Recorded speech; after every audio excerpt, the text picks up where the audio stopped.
Hey everyone, Josh here from Fresh Start Customs, and today we're going to be going over the travel box that I'm going to be making here. What we did is we took a bunch of sand from a vacation that we did in Florida. My wife did this, and we've been having this jar of sand on our counter all the time since then. So she recently asked if I could make a cool box for this, so I'm going to go ahead and modified one of the other boxes that I did. This time it's only got one insert, and then I gotta make it tight enough that it's gonna hold sand. So this is my first variation of it, and I'm gonna see if it will hold sand without any glue at all. Obviously I could add glue, but I'm not going to do that. I'll just set this out of the way for now. We'll go ahead and build this box and get started here and see how it turns out.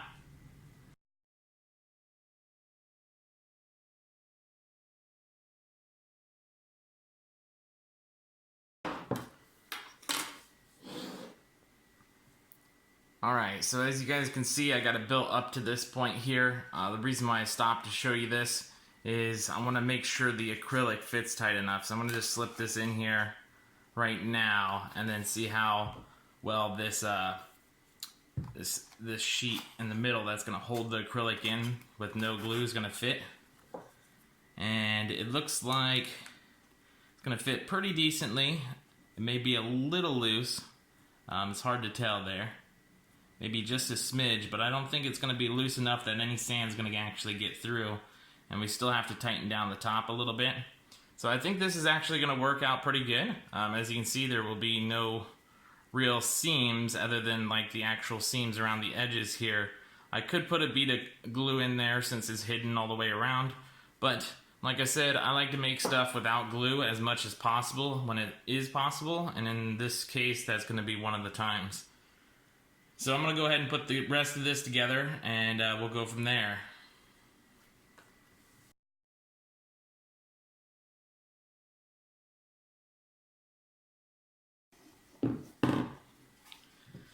Alright you guys, so I'm going to stop there because I need to add the sand too. I don't want it to get too tight where I can't pop this off, but it is pretty tight. I think this is going to work out really well. You can barely even hear the glass in there at all. So I'm going to go ahead and pull this back off.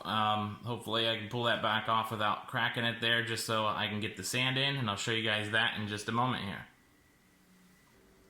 Alright, as you guys can see, I managed to get the top off of there, luckily. I put it on a little bit tighter than what I should have, and I had to use a screwdriver to get it off there. So this is going to be a permanently sealed thing because I want it to be tight enough for the sand to go in and then not fall out. So I'm going to go ahead and start pouring this sand in, and we'll go through this from there. What I'm going to use is just a little funnel here, and then we've got our sand here. I'm going to go ahead and start pouring that in, and then we'll see if we can add a seashell or not, and we'll go from there, and then we'll assemble the box after.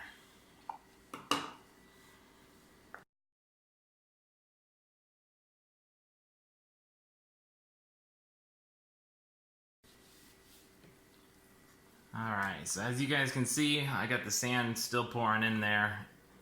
Just got to hold it at the right angle and kind of shake it there. So almost got this full. As you can see, I dropped a few seashells on accident. I don't think I'm going to fill this all the way up. I'm going to save some for maybe another box here. And then I'll drop a few seashells on top if it's big enough to fit here. So let me go ahead and show you what this looks like. So right here is what it looks like so far. I'm going to just leave it probably right there so you can actually see the level and see what it is.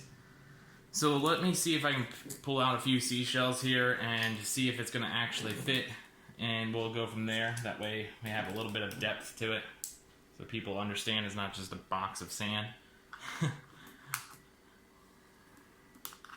Let's see.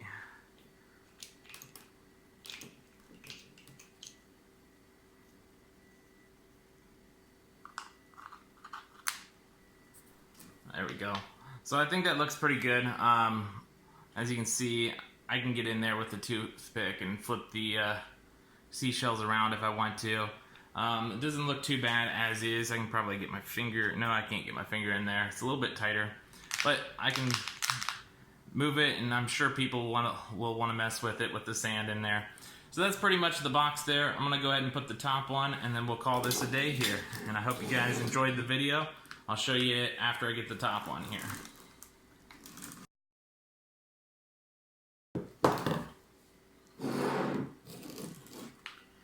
Alright, so there you guys have it.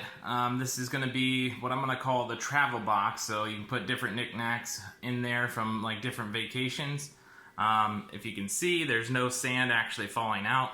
So I managed to pull this off without any glue whatsoever. It's sand tight. Obviously it's probably not airtight itself or liquid tight, but it is definitely able to hold sand. And from there, if you can see right here, this is where I kind of had to pull it up with that screwdriver there. That's why that little nick is there. Obviously, you won't put on the top whenever you do yours first.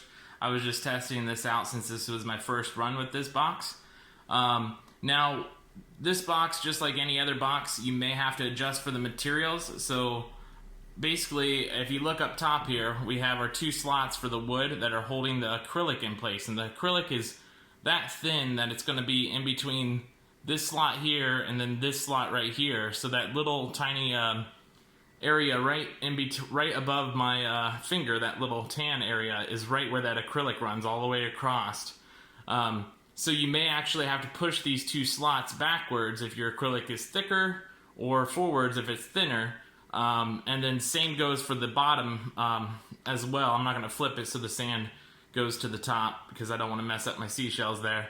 But you'll have to move both of those slots back or forward depending on your type of acrylic that you're going to use. I use the medium acrylic, and each acrylic piece seems to be slightly different, so I made it as tight as possible without actually going to crack the acrylic itself.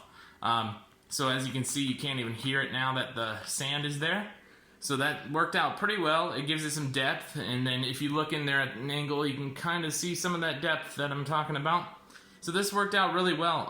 I think this is going to be a really nice project for anybody who's going to look for something like this. You could actually put engravings on the side if you want, or on top, however you want to do it.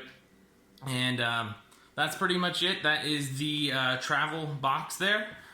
And I hope you guys enjoyed the video. We'll catch you guys next time.